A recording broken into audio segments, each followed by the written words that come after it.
Hello guys, welcome to my new blog. আজকে আমরা মধুপুরে এসেছিলাম। তো আজকে না, কালকে এসেছি, কালকে ব্লগিংটা হয়নি। তো আজকে হবে মেন সাইট সিইং, তো সেটার জন্য ব্লগিংটা করছি। দেখি যে কোথাও কোথাও যাবো না যাবো সব জানিয়ে দিচ্ছি, আর প্যাকেজ বগেরা জানিয়ে দেবো সব। এটা হচ্ছে এখানকার ভিউ। আমরা যে হোটেলটায় আছি, এটা হোটেলের পার্সোনাল গাড়ি।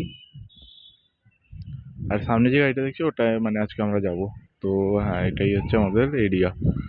ঠিক আছে, খুব ভালো হোটেলটা, জায়গাটা আমার খুব ভালো লেগেছে।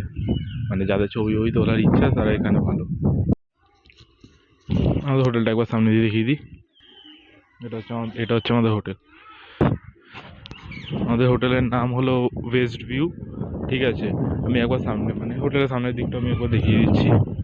যে সামনেই যে একটা পার্ক আছে আমাদের, তো বেশ ভালো, সুন্দর জায়গা, একদম শান্তশিষ্ট। দুদিনের জন্য আমরা এসেছিলাম। খুব ভালো জায়গা, মাইন্ড ফ্রেশ হয়ে যাবে খুব ভালো এখানে সবার, যারাই আসবেন। তো আমরা এখন খান্ডেলিতে আছি। ঠিক আছে, আমাদের ওখানে গাড়ি দাঁড়ানো, আমরা এখন খান্ডেলিতে। পিছনে দেখতেই পাচ্ছ আমার খুব সুন্দর একটা পাহাড় পাথরের। ঠিক আছে, ঠিক আছে, আমরা এগোই, দেখি সব দেখাবো। আর এখানে একটা ড্যাম আছে, ওই ড্যামটাতেও যাবো যখন, দেখাবো আপনাদের। তো সাথে থাকুন। এটা খান্ডেলি মেলা একটা।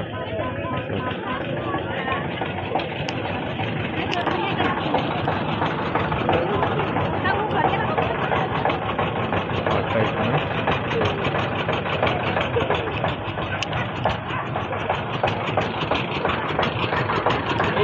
বেশ বড় মেলাটা, বেশ ভালো, সুন্দর। এখন এখন যাচ্ছি পাহাড়ের উপরে। এই যে সিঁড়ি।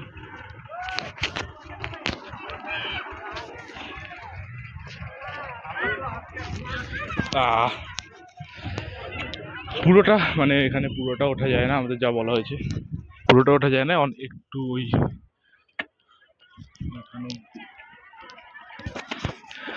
ওখানে অব্দি শুধু যাওয়া যায়, বাট তারপরেও যাওয়া যায়, কোনো প্রবলেম নেই। বাট ওখানে নিজের ইয়েতে যেতে হবে, পুরো রিস্কে। তো আমরা এখন আপাতত ওইটুকুই অবধি যাবো। তারপর দেখি, দেখা যাক কি হয়।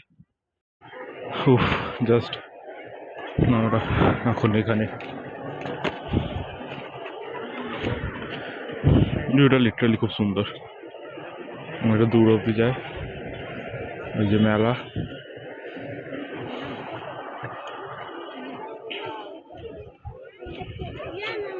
এরপরে এখানে ওটার জায়গা আছে, এবার এখান দিয়ে পুরো পাহাড় দিয়ে পাথর ডেঙিয়ে উঠতে হবে। তো আর কি, ওখান দিয়ে যাচ্ছি না আমরা, এখানেই থাক। আমরা কারেন্টলি এখন ওয়াটারফলসে দাঁড়িয়ে আছি, আর সামনে ওয়াটারফলস সিরিয়াসলি সুন্দর। ওয়েট,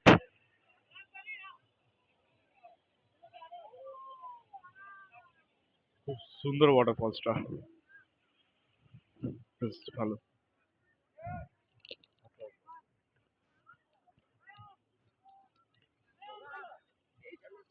দেখে দেখে দেখে হ্যাঁ, দাঁড়িয়ে থাকে।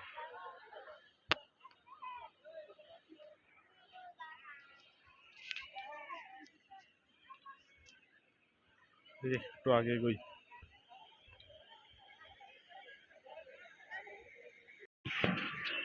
আমরা হোটেলে আবার চলে এসেছি ব্যাক। ঠিক আছে, যেমন দেখতে পাচ্ছি, এই যে আমরা হোটেলে ব্যাক এসে গেছি। তো লাঞ্চও হয়ে গেছে আমাদের।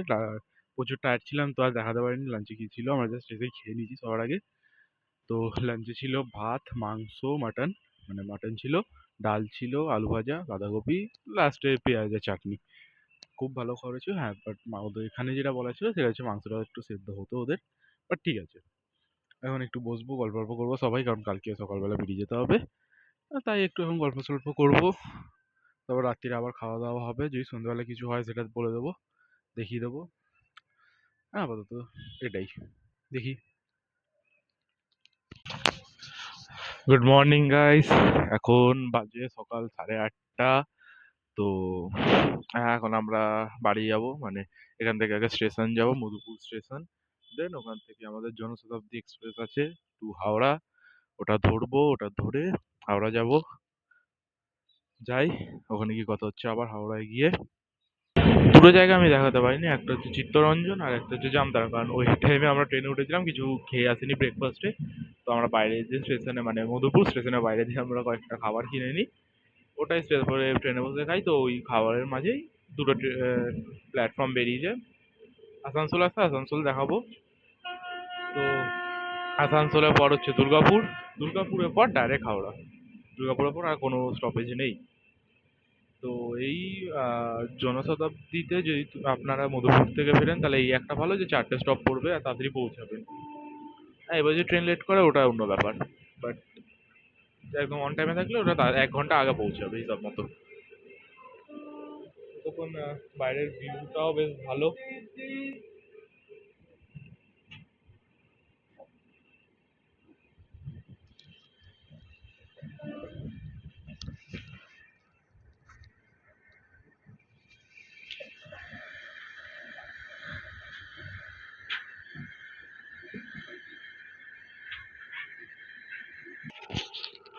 আমরা এই জাস্ট বাড়ি এলাম, লিটারালি প্রচুর টায়ার্ড হয়ে গেছি। মানে ওখানে যে ওয়েদারটা ছিল খুব সুন্দর ওয়েদার ছিল, আর এখানে হাওড়ায় নামার পর মানে খুবই বাজে অবস্থা হয়ে গেছে আমাদের।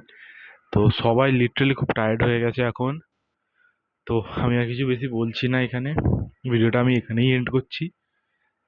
তো আবার দেখা হচ্ছে নতুন কোনো ভিডিওতে, ততক্ষণের জন্য সাবস্ক্রাইব দ্য চ্যানেল আর লাইক করে দিও একটা, আর বেল আইকনে ক্লিক করে দিও অলে, যাতে নতুন কোনো ব্লগ এলে তোমরা সবার আগে জানতে পারো। বাই।